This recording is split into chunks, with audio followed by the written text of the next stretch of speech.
baik, di sini saya akan menjelaskan materi tentang konsep sehat dan sakit, konsep host, agen, environment, riwayat alamiah penyakit, pencegahan penyakit, mekanisme transmisi atau penularan penyakit. Konsep sehat adalah suatu keadaan yang sempurna baik secara fisik, mental maupun sosial, dan bukan hanya bebas dari penyakit atau kelemahan. Nah, dimensi kesehatan ada 4, yaitu yang pertama fisik, meliputi tubuh berfungsi normal, tidak ada keluhan penyakit. Yang kedua, mental atau psikologis, mampu berpikir jernih, emosi stabil. Yang ketiga, sosial, yaitu mampu berinteraksi dan menyesuaikan diri dengan lingkungan. Dan yang keempat, spiritual, yaitu memiliki nilai dan keyakinan yang mendukung kesejahteraan hidup. Faktor yang mempengaruhi sehat dan sakit yaitu ada 4. Yang pertama, lingkungan, itu berupa fisik, biologi, sosial, dan budaya. Dan yang kedua, perilaku atau gaya hidup, yaitu nutrisi, olahraga, istirahat, dan kebiasaan buruk. Dan yang ketiga, pelayanan kesehatan, yaitu akses dan kualitas. Dan yang keempat, yaitu faktor keturunan atau genetik yang diturunkan dari orang tua, contohnya buta warna atau penyakit asma. Nah, kita masuk dalam konsep host, yaitu individu atau organisme yang dapat menjadi tempat hidup dan berkembangnya agen penyebab penyakit. Nah, faktor yang mempengaruhi kerentanan host yaitu yang pertama usia. Itu yang pertama, anak-anak dan lansia lebih rentan mengenai penyakit. Yang kedua, jenis kelamin. Dan yang ketiga, genetik. Dan keempat, nutrisi. Kelima, status imun. Keenam, kebiasaan hidup, contohnya merokok, olahraga, pola makan. Dan yang kedua, agen, yaitu agen penyakit. Nah, faktor penyebab penyakit yang bisa berupa biologis, kimiawi, atau fisik. Nah, jenis-jenis agen yaitu yang pertama biologis, itu berupa bakteri, virus, jamur, parasit. Dan yang kedua kimiawi, yaitu racun, zat adiktif, polutan.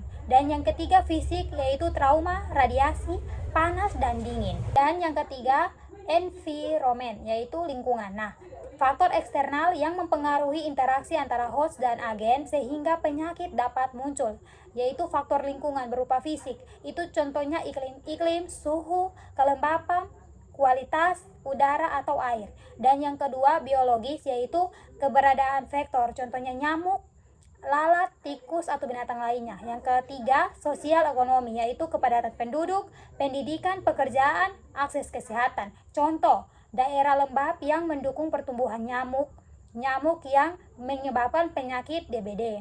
Nah, kita masuk pada materi yang berikut, yaitu riwayat alamiah penyakit. Nah, riwayat alamiah penyakit adalah perjalanan penyakit pada seseorang sejak awal terpapar faktor penyebab sampai terjadinya penyakit, komplikasi, bahkan hingga sembuh atau meninggal tanpa adanya intervensi medis.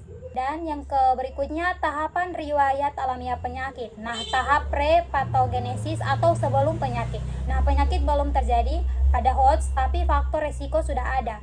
Nah, yang kedua, interaksi antara agen atau penyebab penyakit, host, individu yang rentan. Dan yang ketiga, environment atau lingkungan yang mendukung. Contoh, seseorang hidup di lingkungan padat dengan banyak nyamuk yang menyebabkan terkena penyakit DBD. Nah, kita masuk ke berikutnya, yaitu tahap patogenesis atau proses penyakit. Nah, agen mulai masuk dan berinteraksi dengan host, menimbulkan perubahan dalam tubuh. Nah, dibagi menjadi 3 fase, yaitu yang pertama, tahap subklinis atau laten. Belum ada gejala, tapi perubahan sudah terjadi. Contoh, virus HIV sudah ada di tubuh, tapi belum muncul gejala AIDS-nya. Yang kedua, tahap klinis, yaitu gejala mulai muncul. Contohnya ringan, sedang, hingga berat. Contohnya demam, batuk, sesak pada TBC.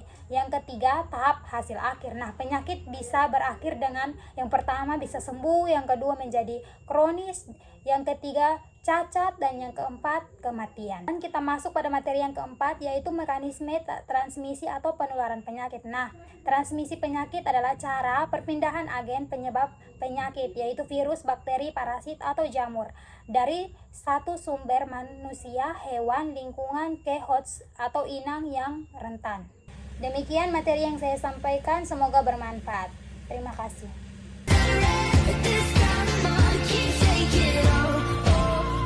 Now!